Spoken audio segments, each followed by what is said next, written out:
आज का बड़ा सवाल कि क्या पाकिस्तान किराए का कूटनीतिक खिलाड़ी बन चुका है? डोनाल्ड ट्रंप का हंटर और मुनीर शहबाज की दर बदर दौड़, कभी वॉशिंगटन कभी तेहरान। क्या वाकई में ट्रंप के इशारे पर पाकिस्तान नाच रहा है? शहबाज शरीफ सऊदी अरब के जेद्दा पहुंचे, क्राउन प्रिंस मोहम्मद बिन सलमान से मुलाकात भी की। वहीं पाकिस्तानी सेना प्रमुख field marshal Asim Munir Tehran में डेरा डाले हुए हैं, लेकिन नतीजा क्या है? शून्य, कोई नतीजा नहीं। ईरान अपनी जिद पर अभी भी अड़ा हुआ है और सीज फायर की तारीख 22 अप्रैल को खत्म होने वाली है। क्या पाकिस्तान के कोई ठोस सबूत उसके पास है, कोई प्लान है, या वो सिर्फ एक मोहरा बनकर रह गया है? मात्र मोहरा। दुनिया के सबसे जटिल कूटनीतिक बिसात पर एक बार फिर से पाकिस्तान दौड़ता हाफता नजर आ रहा है, जहां हर चाल किसी और के इशारे पर चलती दिख रही है। ट्रंप की वैश्विक रणनीति के बीच आसिम मुनीर का तेहरान दौरा सिर्फ एक मुलाकात नहीं है, बल्कि एक संदेश यात्रा माना जा रहा है। सूत्र बताते हैं कि मुनीर ईरान तक अमेरिका का मैसेज पहुंचाने गए, यानी पाकिस्तान अब खुद खिलाड़ी नहीं बल्कि मैसेंजर स्टेट बन चुका है। अब पाकिस्तान की भूमिका एक स्वतंत्र मध्यस्थ की नहीं, बल्कि एक डिप्लोमैटिक कुरियर की बनती जा रही है। अब जरा पाकिस्तान की आर्थिक हकीकत पर नजर डालिए। सऊदी अरब ने 3 अरब डॉलर की नई मदद दी और 5 अरब डॉलर के कर्ज की राहत दी है, जिसकी पुष्टि यहां पर खुद मोहम्मद औरंगजेब ने की। बढ़ते कर्ज और भुगतान संकट के बीच पाकिस्तान के लिए एक मदद बेहद जरूरी है, लेकिन यही आर्थिक मजबूरी उसे बड़े देशों के प्रभाव में रहने को मजबूर करती है। यानी जिसे मदद कहा जा रहा है, वही पाकिस्तान की विदेश नीति को बंधक बना रही है। आप यहां पर अगर पूछे कि पाकिस्तान क्या महज कठपुतली बनकर रह गया है बड़ी महाशक्तियों का, तो उसमें कोई दो राय नहीं है। लेकिन आखिर क्यों, वजह क्या है? आज इसी को लेकर आज हम खास चर्चा करेंगे। हमारे साथ खास मेहमान कनेक्ट है। पाकिस्तान की आर्थिक मजबूरी है या ट्रंप का डर है? आखिर पाकिस्तान की ये दर बदर की कूटनीति उसे कहां ले जाएगी और कहां वो पहुंच जाएगा? क्या इससे निकल भी पाएगा? हमारे साथ खास मेहमान कनेक्ट है, उनका तारुफ करवा दो। ग्रुप कैप्टन आशीष साय सर, रिटायर्ड रक्षा विशेषज्ञ हमारे साथ कनेक्ट है। लेफ्टिनेंट कर्नल जय सोडी सर हमारे साथ कनेक्ट है। साथ ही साथ मेजर विराट मिश्रा, रिटायर्ड रक्षा विशेषज्ञ हमारे साथ कनेक्ट है। तीनों का मैं स्वागत करना चाहूंगी। सोडी सर, आप ही से शुरुआत कर रही हूँ। जय हिंद। सबसे पहले सवाल ये कि अमेरिका या ईरान, पाकिस्तान अभी दो नाव पर तैरता हुआ नजर आ रहा है। एक तरफ जाता है, उधर के आदेश लेकर आता है, फिर तेहरान जाता है, उन आदेशों पर बात करता है, वहां से मुंह की खाता है, वापस जाता है अमेरिका।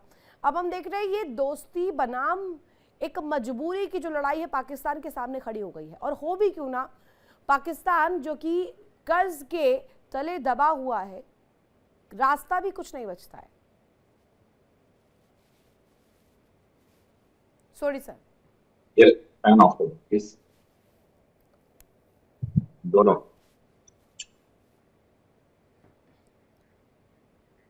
शायद कुछ टेक्निकल ग्लिच है, वापस ले लौटूंगी सोडी सर आपके पास। सहाय सर, आपसे मेरा इस पर जवाब मैं चाहती हूँ कि मुनीर क्या शांति का वो पैगाम ला पाएंगे, या वो इसमें फंस गए हैं और ट्रंप के हंटर तले दबते चले जा रहे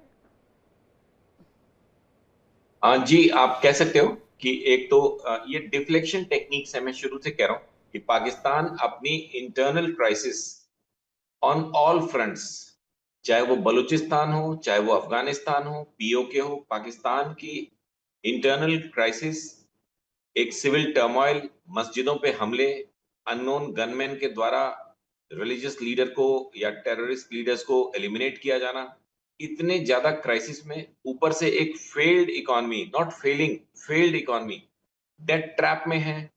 इन्फ्लेशन वहां पे ऋतु 20% से ऊपर का फोरकास्टेड है, 20 to 22% इन्फ्लेशन। हमारे यहाँ अभी 4 to 5 के बीच में है। तो ऐसे में वहां की जो लीडरशिप है, पॉलिटिकल और मिलिट्री लीडरशिप, ये एक वैलिडेशन चाहते हैं अपनी लीडरशिप का। और वो वैलिडेशन कहां से मिलेगा? तो एक दूसरा कंट्री है यूनाइटेड स्टेट्स ऑफ अमेरिका, जिसको पूरी दुनिया ने अलग थलग कर रखा है because of the conduct of the president. तो ये एक दूसरे को it takes two to tango बोलते हैं कि इस समय इनको अमेरिका की और अमेरिका की को इनकी जरूरत है, क्योंकि और कोई उनके साथ नहीं खड़ा होने को तैयार है। तो उनको एक पपेट चाहिए टू टॉक टू ईरान। तो इस वजह से ये म्यूचुअल अंडरस्टैंडिंग इनकी है, और इस वजह से ये मुनीर साहब जो हैं, मतलब इतना unbecoming for a army general to become a spokesperson और a messenger for a third country जिसका कोई लेना देना नहीं है। उसके बाद कुछ चीजें होती हैं, एक एक शब्द है आपके दर्शकों के लिए, ट्रांजैक्शन ऑफ बिजनेस। इसमें बिजनेस का मतलब ये खरीदना फर्क नहीं है, बिजनेस का मतलब the way the government function. तो ट्रांजैक्शन ऑफ बिजनेस के प्रोटोकॉल्स होते हैं कि कौन क्या करेगा। फॉरेन सेक्रेटरी, होम सेक्रेटरी, इनके जॉब्स डिफाइंड है। डिफेंस सेक्रेटरी, जिस तरह की गवर्नमेंट पाकिस्तान में, मैं उसकी बात कर रहा हूं। उसमें एक आर्मी चीफ बाहर से आने वाली टीम को रिसीव कर रहा है, फॉरेन मिनिस्टर को रिसीव कर रहा है, वो तीसरे कंट्री का मैसेज लेके तेहरान जा रहा है। This is very unbecoming and these are all breach sir, of आप प्रोटोकॉल्स। पाकिस्तान से उम्मीद भी क्या करते हैं? पाकिस्तान जैसा देश जिसके पास अपना कोई स्टांस नहीं है, उस देश में ऐसा ही होगा कि वहाँ पर ऐसे गेस्टों को रिसीव करने के लिए भी वहाँ के मुनीर साहब को ही जाना पड़ेगा। मैं उन्हें जनरल कम फील्ड मार्शल कम, मैं उन्हें मुल्ला मुनीर ही कहकर बुलाना चाहूँगी, क्योंकि उनके पास कोई डिप्लोमेसी के तार जो है दुनिया में दिखते नहीं हैं, और मैं उन्हें वैसे ही बुलाना भी चाहूँगी, और वैसा ही उनको कहा जाए तो एक पहचान जो उन्होंने पूरी दुनिया में बनाई है वही उसी के तहत दिखाना भी चाहूँगी। सोडी सर, ये मेरा सवाल आपसे ही था कि पाकिस्तान नाच क्यों रहा है?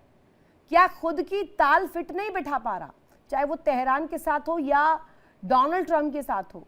कहा करते थे, बड़े बड़े दावे करते थे कि ट्रंप तो दोस्त है, अमेरिका दोस्त है, अब दोस्त है तो भाई रोक सकते हैं दोस्त को, इस तरीके की तस्वीर ना बने। इस्लामिक कंट्री है ना ईरान, उसके सपोर्ट में तो खड़े ही हो सकते हैं। जय हिंद रितु जी, ये मेरा सौभाग्य है कि मैं आपके न्यूज चैनल पे और विख्यात को पैनलिस्ट के साथ।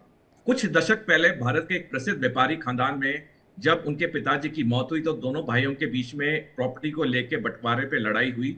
तो उन्होंने बॉम्बे के एक प्रसिद्ध बैंकर को मध्यस्थता के लिए बुलाया, क्योंकि दोनों पक्षों को उस बैंकर पे भरोसा था और उस बैंकर ने दोनों का सुलह कराई, प्रॉपर्टी को डिवाइड किया।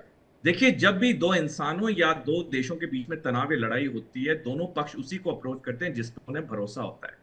चाहे अमेरिका हो चाहे ईरान हो, उनके अपने अपने कारण है पाकिस्तान को मध्यस्थता कराने के लिए।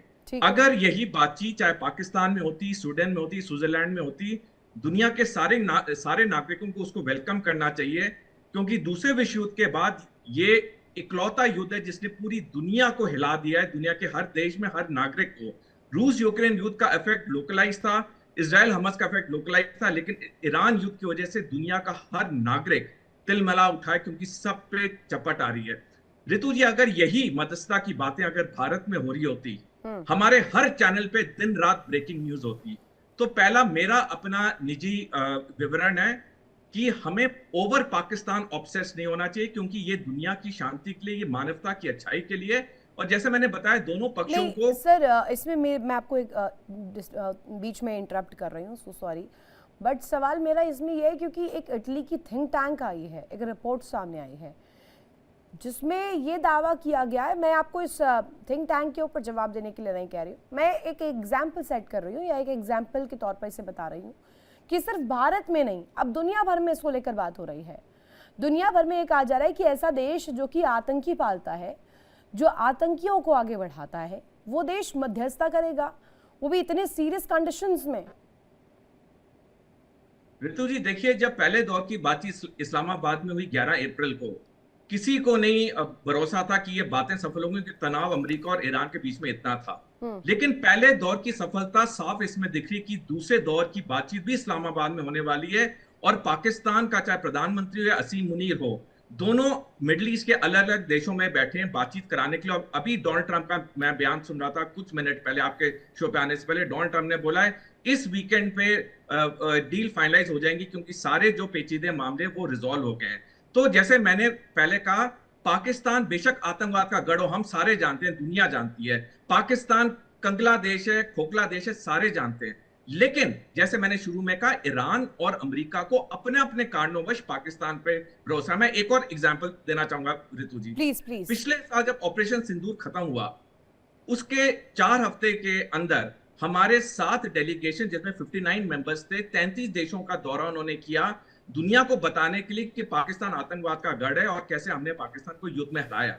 लेकिन उसी एक महीने में पाकिस्तान को 3 दुनिया की सबसे बड़ी monetary agency, international monetary fund, Asian development bank और वर्ल्ड बैंक ने 43.4 अरब डॉलर का ऋण दिया। और ये तीनों संस्थानों में, तीनों महाशक्तियों का मैक्सिमम वोटिंग राइट है, अमेरिका, रूस और चीन। और इसमें से अधिकतर वो सदस्य हैं जो G20 के मेंबर्स हैं। और यही G20 के मेंबर्स सितंबर 23 में भारत आए थे, नई दिल्ली में शिखर सम्मेलन के लिए, जहां पे भारत ने 4,000 करोड़ रुपए उनकी मेहमान नवाजी में खर्च किए। इन्होंने खान मार्केट में कॉफी पी, दिल्ली हाट में चाट पापड़ी खाई। लेकिन जब वोटिंग की बारी आई तो इन्होंने पाकिस्तान को वोट दिया, पाकिस्तान को इतना बड़ा ऋण दिया, जिसकी वजह से क्या हुआ? पाकिस्तान, हम सारे जानते हैं, पाकिस्तान को जो भी पैसा मिलता है उसका एक हिस्सा पाकिस्तान आतंकवादियों को देता है, जो कि यही आतंकवादी भारत में कहर मचाते हैं। तो हमें जो एक छोटा जवाब इसमें मैं विराट सर का भी चाहूंगी, इसके बाद हुसैन जावेद जी पाकिस्तान से हमारे साथ कनेक्ट भी हो गए हैं। विराट जी, आपकी अगर मैं चश्मे से समझूं तो ये आप कैसे देख रहे हैं, या आप इसे समझ पा रहे हैं क्या, जो सिचुएशन अभी बनी हुई है उसमें पाकिस्तान कॉल रख रहा है मध्यस्थता करने के लिए, बट दुनिया को ये दिख रहा है कि वो एक मैसेंजर के तौर पर एक्ट कर रहा है? देखिए ऋतु जी, कहीं ना कहीं ये जो पूरा क्रम चल रहा है घटनाओं का, उसमें पाकिस्तान को कहीं ना कहीं फेवर मिला है, चाहे वो सऊदी अरेबिया की तरफ से हो, चाहे वो कतर की तरफ से हो। पैसों में उनको काफी बेनिफिट हुआ है, लगभग $8 बिलियन का तो आपने खुद ही बताया कि सऊदी अरेबिया से इनको पैसे मिले हैं। उसके अलावा कतर से इनको $2 बिलियन का मिला है। फिर उसके बाद आप अभी सर भी बता रहे थे कि 2024 में ऑपरेशन सिंदूर के बाद भी इनको वर्ल्ड बैंक और IMF से भी लोन में छूट मिली। देखिए, जो जनरल मुनीर हैं, फील्ड मार्शल मुनीर हैं, ये बहुत ही एक चालाक जनरल हैं, और इन्होंने कहीं ना कहीं चाटुकारिता दिखा के एक आदमी को खुश किया, और वो है डोनाल्ड ट्रंप। और डोनाल्ड ट्रंप ने इनके लिए अपने जो पैसों के जो दरवाजे हैं वो खोल दिए। इसी के क्रम में इनको ये मध्यस्थता का भी मौका मिला, और मध्यस्थता में भले ही वो मैसेंजर हों, कहीं ना कहीं हमारे लिए ये खतरे की घंटी है। पाकिस्तान ने अपनी इमेज को बढ़ाने का काम तो करा ही है, हमें ये समझना पड़ेगा कि चाइना और पाकिस्तान का एक्सेस कहीं ना कहीं इससे और भी मजबूत होता है। देखिए, पाकिस्तान के जगह पे, उनकी धरती पे अगर ये पूरी टॉक्स हो रही हैं, अच्छी बात है, होनी चाहिए, मामला सुलझ जाए तो अच्छी बात है, पर कहीं ना कहीं इसमें इजराइल का एक बड़ा हाथ है। अगर उसका ये जो डील, अभी आज आपने देखा ही होगा, डील हो गई है इनकी लेबनान के साथ, अगर वो डील चल जाती है, जो कि कठिन है, फोर्स किया गया है कहीं ना कहीं इजराइल को, अगर वो डील चल जाती है तो पाकिस्तान कहीं ना कहीं और भी ज्यादा मजबूत होता दिखेगा। ये खतरे की घंटी है, हमें अपने नेशनल इंटरेस्ट देखने पड़ेंगे। पाकिस्तान अपने नेशनल इंटरेस्ट देख रहा है, और उसी के क्रम में उन्होंने ये जो सारा अपनी बिसात बिछाई है फील्ड मार्शल मुनीर के द्वारा, वो काफी हद तक सफल होते दिख रहे हैं। हमें भी कहीं ना कहीं अपनी डिप्लोमेटिक जो इंगेजमेंट है उसको रेज करने की जरूरत है, अपनी जो हमें हेजिंग है उसको करने की जरूरत है डिप्लोमेसी के टर्म्स में। और देखिए, एक चीज और मैं यहाँ पे कहना चाहूंगा, आने वाला समय, आने वाले 10 दिन 15 दिन, ये कहीं ना कहीं ये पूरे इस घटनाक्रम को अंत दे सकते हैं, और उसमें पाकिस्तान की भूमिका अहम हो सकती है। पर ये देखने वाली बात है कि हम अपनी जो हेजिंग है, हम जो अपनी डिप्लोमेटिक हेजिंग है वो किस तरीके से करते हैं, हम अपनी बिसातें किस तरीके से बिछाते हैं, ताकि पाकिस्तान इसका पूरा क्रेडिट भी ना ले जाए। और कहीं ना कहीं देखिए, पास तो वो आ गया है डोनाल्ड ट्रंप के, और जब तक डोनाल्ड ट्रंप है तो कहीं ना कहीं फील्ड मार्शल मुनीर ने अपनी सेटिंग अच्छी की है, वो बिसातें अच्छी बिछाई है, भले ही वो चाटुकारिता के तहत बिछाई हो, पर उन्होंने काम तो इस तरीके का कर दिया है। भारत देखिए बड़ा देश है, हम ज्यादा स्ट्रांग इकोनॉमी है, हमारी इकोनॉमी, हमारी डिफेंस फोर्सेस सब बहुत ही तैयार है। हुसैन जावेद जी का भी ले लेते हैं, पाकिस्तान से कनेक्ट है। हुसैन जावेद जी, स्वागत आपका करूंगी। सवाल आपसे यही पहला मेरा, कि क्यों ऐसा लग रहा है दुनिया को कि आप rather than मीडिएशन, आप यहाँ पर पूरी तरीके से डिप्लोमेटिक कुरियर का काम कर रहे हैं, एक कुरियर यहाँ से वहाँ, वहाँ से यहाँ, और कुछ नहीं रह गया है। एंड प्लस ट्रंप के इशारों पर नाच रहा है पाकिस्तान। जी, सबसे पहले आपका शुक्र, आपने मुझे इनवाइट किया, जो हमारे गेस्ट हैं उनको भी सलाम। देखिए, अब दुनिया ना इस सूरत हाल को ऐसे देख नहीं रही है कि हम एक कोरियर कंपनी हैं और हम सिर्फ मैसेज यहाँ से वहाँ लेके जा रहे हैं।